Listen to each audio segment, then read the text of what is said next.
नमस्कार दोस्तों। आज जो घटना मैं आपको सुनाने जा रहा हूँ ये कोई फिल्मी किस्सा नहीं बल्कि एक सच्ची घटना है। ये घटना घटी थी दिल्ली में साल 2094 में। दरअसल एक पति पत्नी की शादी को करीब 10 साल हो चुके थे। पति का नाम था अजय, जिसका बदला हुआ नाम है, और पत्नी का नाम सविता, इसका भी नाम बदला हुआ है। शादी के शुरुआती साल बहुत अच्छे गुजरे, लेकिन वक्त बीतते बीतते दोनों के रिश्ते में दरारें पड़नी शुरू हो गई थी। हर दिन झगड़े होते, हर दिन तनाव, और आखिरकार दोनों ने अलग होने का एक फैसला कर लिया। कोर्ट में केस चला और कानूनी प्रक्रिया के बाद तलाक हो गया। तलाक के वक्त सबसे बड़ी समस्या ये आई कि दोनों का एक छोटा सा बेटा भी था, जिसका नाम था रोहन। अब बेटा माँ के पास रहेगा या बाप के पास, इस पर भी महीनों लंबी कानूनी लड़ाई चली।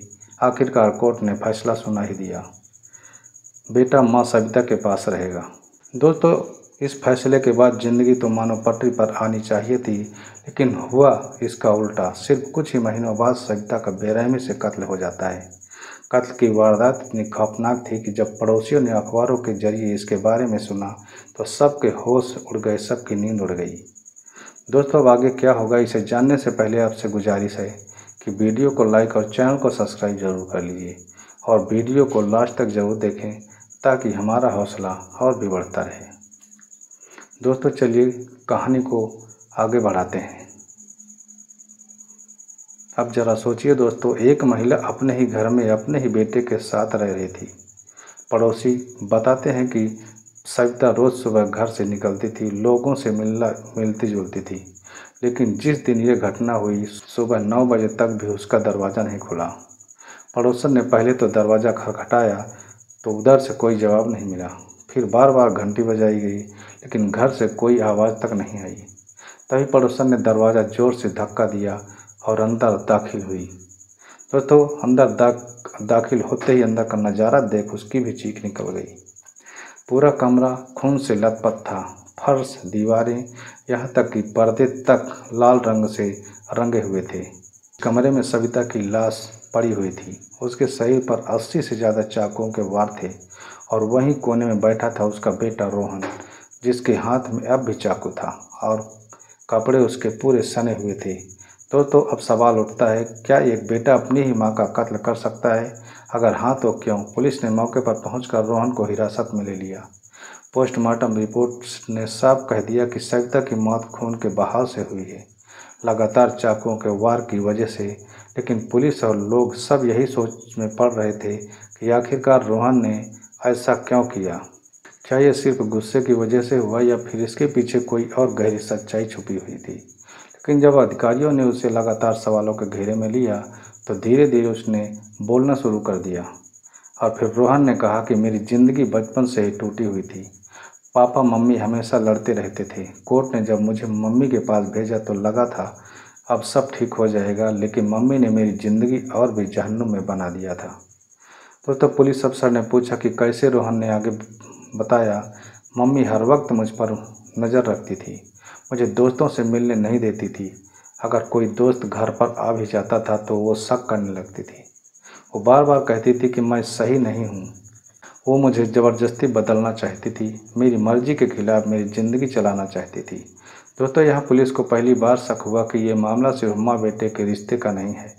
इसमें शायद कोई और गहरी समस्या थी, मानसिक या सामाजिक समस्या। दोस्तों, दरअसल रोहन अक्सर गुमसुम रहने लगा था। उसकी क्लासमेट्स कहती थी कि वो किसी से ठीक से बात भी नहीं किया करता था, लेकिन अगर कोई लड़का उसका दोस्त बन जाए तो वो उससे बहुत जुड़ जाता था। यहीं से सविता को शक हुआ कि शायद उसका बेटा समलैंगिक है। दोस्तों, अब दोस्तों उस दौर यानी कि 90 के दशक में समलैंगिकता को समाज में खुले तौर पर स्वीकार नहीं किया जाता था, और यही बात सविता को बर्दाश्त नहीं हो रही थी। कुछ पड़ोसियों के मुताबिक सविता ने रोहन को सीधा सा रास्ता दिखाने के लिए कई अजीब कोशिशें भी की। वो उसे ज़बरदस्ती रेड लाइट एरिया में ले गई ताकि साबित कर सके कि उसका बेटा मर्द है, लेकिन वहाँ भी रोहन ने किसी भी औरत को हाथ तक नहीं लगाया। उसकी माँ सविता और परेशान हो जाती है। उसने अपने घर में एक औरत को नौकरानी बनाकर रखवा देती है, लेकिन असल में वो औरत थी एक कालगर जिसका काम था और रोहन को अपनी ओर आकर्षित करना। दोस्तों महीनों तक वो औरत उस घर में रही, लेकिन रोहन कभी उसके करीब नहीं गया। अब दोस्तों सोचिए जरा कि माँ का इरादा शायद बुरा नहीं रहा। वो चाहती थी कि उसका बेटा नॉर्मल हो जाए, लेकिन तरीका इतना गलत था कि इससे रोहन के मन में अपनी माँ के लिए गुस्सा और नफरत बढ़ती चली गई। दोस्तों रोहन ने पुलिस को ये भी बताया कि मम्मी मुझे हमेशा बीमार कहती थी, मुझसे कहती थी कि अगर मैं ऐसा ही रहा तो कभी शादी नहीं होगी और वंश भी नहीं बढ़ेगा। तो वो मेरे हर राज पर निगरानी किया करती थी, मुझे कैद की तरह रखती थी।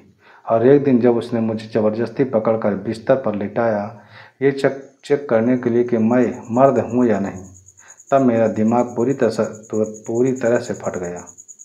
यहीं से रोहन की आंखों में आंसू आ गए, लेकिन उसके लहजे में गुस्सा साफ झलक रहा था। दोस्तों इसी पल रोहन ने चाकू उठाया और अपनी माँ पर वार करना शुरू कर दिया। एक बार दो बार नहीं, पूरे 80 से ज़्यादा वार किए थे अपनी माँ पर। जब तक उसकी माँ ने दम नहीं तोड़ा वो उस पर वार करता रहा और फिर उसी लाश के पास बैठ गया, चाकू हाथ में लिए पूरी रात। अब केस ने नया मोड़ ले लिया था दोस्तों। पुलिस को साफ हो चुका था कि ये सिर्फ हत्या का मामला नहीं है, बल्कि ये मामला इसमें मानसिक बीमारी, समाज का दबाव और माँ की गलत परवरिश सब कुछ शामिल था। दोस्तों पोस्टमार्टम मेडिकल टेस्ट हुआ और मनोवैज्ञानिक जांच के बाद ये खुलासा हुआ कि रोहन को एक गंभीर दिमागी बीमारी थी, यानी कि वो मानसिक रूप से अस्थिर था। उसे भ्रम और वहम की बीमारी थी। अगर उसका इलाज वक्त रहते किया जाता तो शायद ये कत्ल कभी होता ही नहीं। लेकिन सवाल यही रह गया कि क्या इस कत्ल का जिम्मेदार सिर्फ रोहन था या फिर उसकी माँ भी, जिससे गलत तरीक़ों से उसे खुद बदलने की कोशिश की थी, या फिर वो समाज जिसने एक बेटे और माँ दोनों को इतनी मानसिक यातना दी थी। दोस्तों रोहन को पुलिस ने गिरफ्तार कर लिया। अदालत में केस चला और पूरा कोर्ट रूम खचाखच भरा हुआ था। लोग हैरान थे, परेशान थे, सबके जहन में एक ही सवाल था, क्या कोई बेटा अपनी माँ को इतनी बेरहमी से मार सकता है। पब्लिक प्रोसिक्यूटर ने कोर्ट में दलील दी, माय लॉर्ड ये कत्ल बहुत ही संगीन और योजनाबद्ध है। आरोपी ने अपनी मां पर लगातार 80 से ज़्यादा वार किए हैं। ये किसी गुस्से का नतीजा नहीं बल्कि जानबूझकर की गई हत्या है। लेकिन दोस्तों बचाव पक्ष यानी डिफेंस लॉयर ने अलग ही तर्क रखा। उसने मेडिकल रिपोर्ट अदालत के सामने रख दी, जिसमें साफ लिखा था कि रोहन वो मानसिक रूप से अस्थिर था और ऐसे व्यक्ति को पूरा हत्यारा नहीं माना जा सकता। काफ़ी बहस, गवाही और मेडिकल रिपोर्ट देखने के बाद जज ने अपना फैसला सुना दिया। ये सच है कि एक बेटे ने अपनी मां की हत्या की, लेकिन ये भी सच है कि आरोपी मानसिक बीमारी से ग्रस्त था। यदि उसका इलाज समय रहते किया जाता तो ये वारदात शायद टल सकती थी। इस मामले में केवल आरोपी ही दोषी नहीं है, बल्कि हालात और परवरिश भी बराबर जिम्मेदार हैं।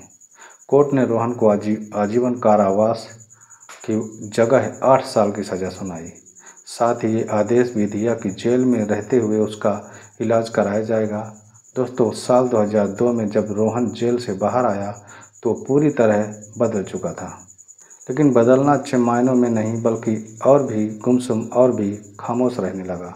पड़ोसी बताते हैं कि वो किसी से आंख तक नहीं मिलाता था, न शादी की, न कोई दोस्त बनाए, बस अकेला रहता, किताबें पढ़ता और अपने अतीत की छाया में जीता रहा।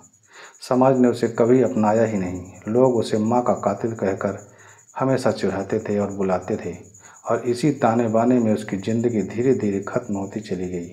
दोस्तों इस पूरे केस से हमें एक बहुत बड़ा सबक मिलता है कि मानसिक बीमारी को नज़रअंदाज नहीं करना चाहिए। अगर समय रहते इलाज हो जाता तो शायद एक माँ की जान बच जाती और एक बेटे का जीवन भी बर्बाद न होता। गलत परवरिश और ज़बरदस्ती इंसान को तोड़ देती है। सविता ने अपने बेटे को बदलने की बहुत कोशिश की, लेकिन तरीका बेहद ही गलत अपनाया था। समाज का दबाव सबसे खतरनाक है। अगर उस दौर में समलैंगिकता का मानसिक समस्या को खुले दिल से स्वीकार किया जाता तो शायद ये कत्ल कभी होता ही नहीं। दोस्तों ये कहानी सिर्फ एक हत्या की नहीं बल्कि टूटे हुए रिश्तों, समाज के दबाव और मानसिक बीमारी की त्रासदी की कहानी है। आज भी जब यह केस याद किया जाता है तो लोगों के जहन में वही सवाल घूमता है, क्या सचमुच रोहन हत्यारा था या हालात और समाज ने उसे हत्यारा बना दिया। दोस्तों इस पूरी डॉक्यूमेंट्री का मकसद किसी को डराना नहीं बल्कि जागरूक करना है। कभी भी अगर घर में, परिवार में या दोस्तों में कोई मानसिक समस्या से ग्रस्त है, जूझ रहा हो, तो उसे छुपाएं नहीं बल्कि उसका इलाज ज़रूर करवाएं। दोस्तों, ये थी 1994 की दिल्ली की वो सच्ची घटना, जहाँ एक बेटा अपनी माँ का कातिल बना और हमेशा के लिए बदनाम हो गया। दोस्तों, ये कहानी आपको कैसी लगी, कमेंट में अपनी राय हमें ज़रूर बताएं। और ऐसे ही आपराधिक घटनाओं को सुनने के लिए चैनल को सब्सक्राइब और वीडियो को लाइक ज़रूर कर लें। दोस्तों, मिलते हैं अगले नए वीडियो में। तब तक अपना और अपनों का ख्याल रखें। वीडियो देखने के लिए आपका बहुत बहुत धन्यवाद।